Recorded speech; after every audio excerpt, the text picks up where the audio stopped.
Welcome to another Mindset Moment. My name is Eric Neely and I'm glad you're here. Everyone plays a leadership role in some shape or form in life.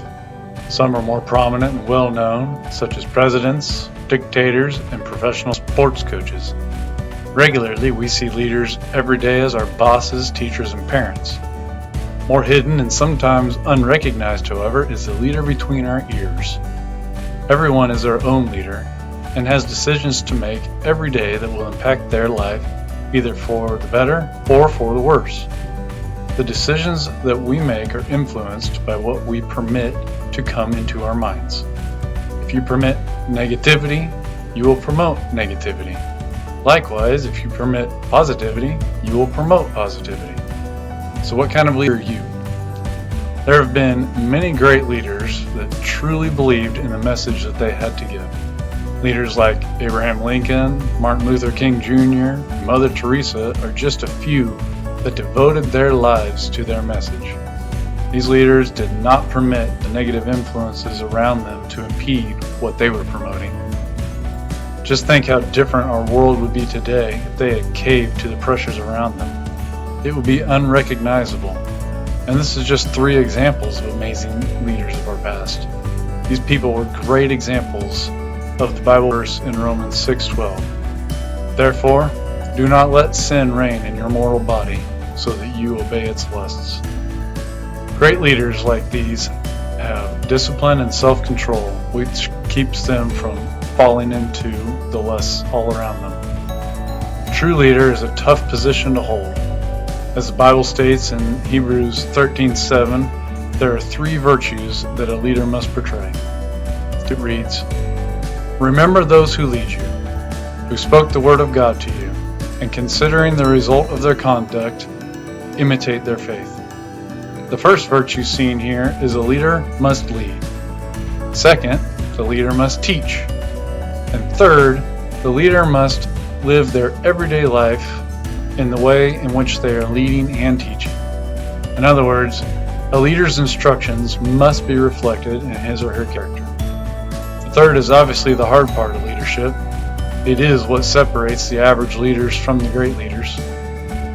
The amazing author of multiple leadership books, John C. Maxwell, describes a leader in nearly the same way. He says, "A leader is one who knows the way, goes the way, and shows the way." You see, we have all known bad leaders, decent leaders, and great leaders.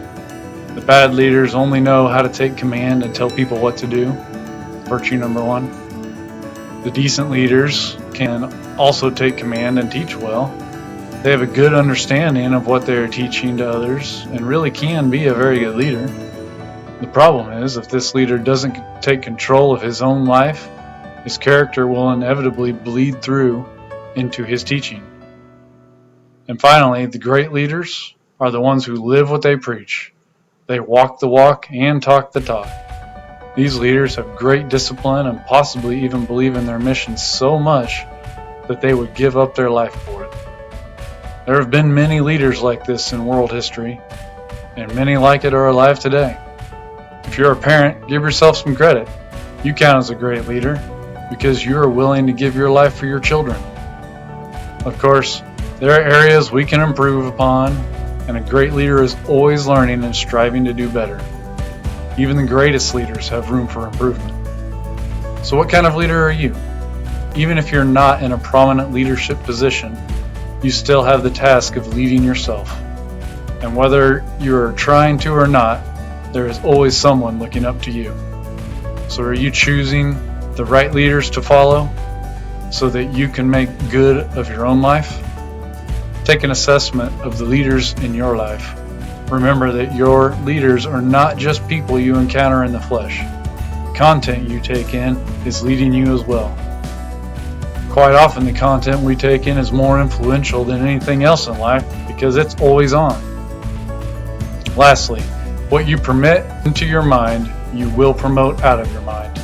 To say it another way, the content you absorb does influence your mind and therefore influences your decisions. Be careful what you allow into your mind if you are striving to be the best leader you can be. This applies to the content you permit and to the people you surround yourself with regularly. If you're surrounded by negativity, you will become negative as well.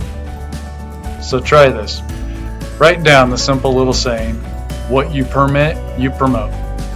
Keep it with you on a card to help you remain focused on permitting only greatness in your life, and you will be a successful promoter.